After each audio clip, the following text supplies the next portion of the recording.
a donc entamé un tournoi détection depuis ce lundi. Oui, l'équipe nationale, en tout cas Yacine Dessourmier du Sénégal, va participer pour la première fois à la Coupe du Monde des malentendants. Le Sénégal qui a remporté la première édition du championnat d'Afrique des sourds veut maximiser ses chances lors de ces championnats du monde prévus en 2022 au Brésil. À ce titre, le staff technique organise depuis ce lundi un tournoi de détection afin de renforcer l'effectif en vue de cette compétition. Sur ce, écoutons les explications du coach Abdoul Aziz Dieng. Le programme s'est passé comme si l'équipe de Thiès a battu l'équipe du département de Dakar par 1-0. En deuxième heure, Pikine a réussi donc à gagner par Saint-Louis donc par 3-0. Et c'est le même espoir donc que Tenguej a fait contre Kaolack. Et en quatrième heure, Casa Sport a éliminé l'équipe de Guédiawaye après donc on allait donc au tir au but. À partir de 15h, donc Thiès va affronter l'équipe de Pikine. Et en deuxième heure, il y aura donc le festival. Donc après une heure de pause, on va essayer de jouer la finale à partir donc de 18h pour terminer à 19h, Inch'Allah. Parlons de jeux d'échecs cette fois-ci avec le tournoi interclub pour la relance de la discipline. C'est la reprise des compétitions interclubs. L'objectif, selon le président pour la promotion du jeu d'échecs, c'est de relancer la discipline. Sur ce, donc, nous allons suivre les explications de Amadou Lamine Cissé. Il est le président pour la promotion du jeu d'échecs au Sénégal. L'avantage, c'est qu'on éprouve des fois une double satisfaction. Double satisfaction du point de vue de l'organisation, là c'est le président.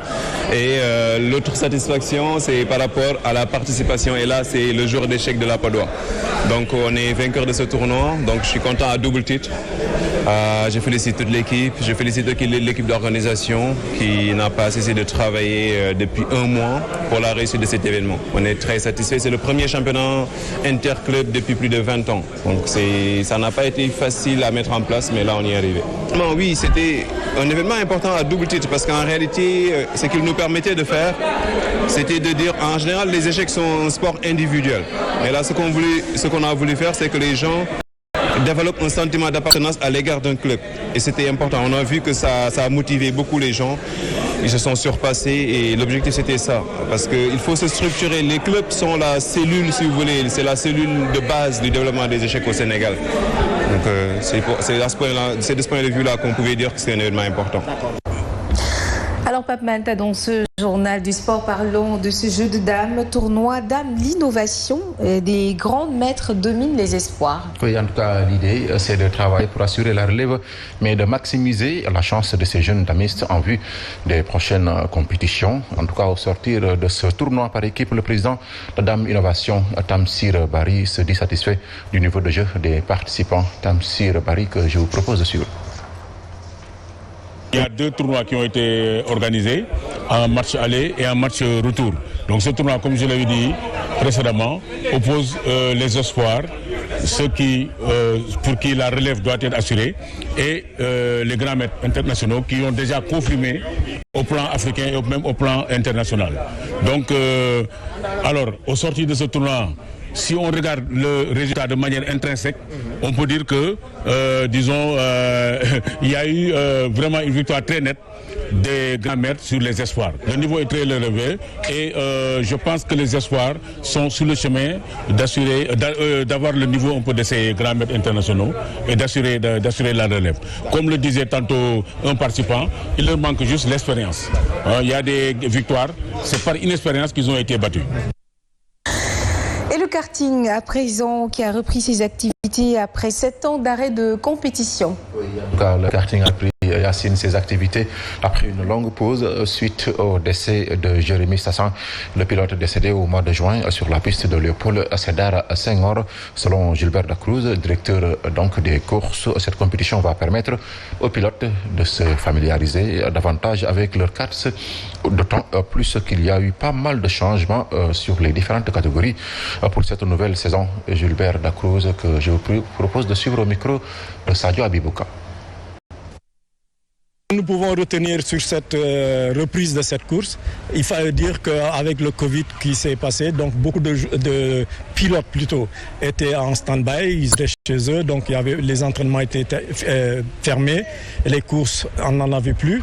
Et maintenant que nous avons repris la saison, le temps que les pilotes s'adaptent, comme on dit, au nouveau circuit et aux cartes, c'est ce qui fait qu'aujourd'hui on a eu quand même un peu d'incidents et bon qu'on a pu gérer grosso modo. C'était plus un essai de banque? Non, je dirais pas essai puisque c'est une course qui compte pour... Qui est homologuée par la fédération, donc qui aujourd'hui fait partie des journées de la saison. Mais on a eu beaucoup de nouveaux cette année qui sont aujourd'hui là, qui ont... comme je dirais, qui ont quitté Subaru, qui sont venus en Rotax, comme le jeune Alan Skerik. Et Yama Lanquette qui était en Comer, qui est revenu en Subaru. Donc voilà ce qui fait qu'aujourd'hui le plateau était vraiment, le circuit était bien échelonné et que vraiment la course était très belle. D'accord. Et justement cette catégorie des Et nous terminons avec le programme championnat européen de ce mardi. Oui, ce mardi, donc, c'est la 17e journée de Premier League. Une journée avancée donc ce soir à 19h30, autant pour moi.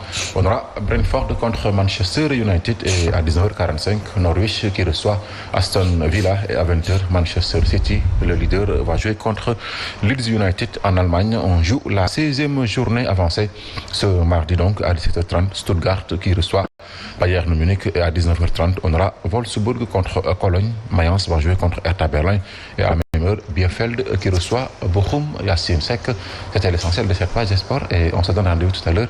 Ce sera pour le tout en Wolof et ce sera avec Mohamed Diop. Voilà, comme vous l'avez bien annoncé, on se retrouve demain à pareille heure, Inch'Allah. Merci à vous. Merci beaucoup, Pape Mahamadou. Il est 7h, à passer de 22 minutes. Vous êtes toujours sur Zik FM et Saint TV en direct. Vous suivez le journal. La dernière partie, c'est la revue de presse.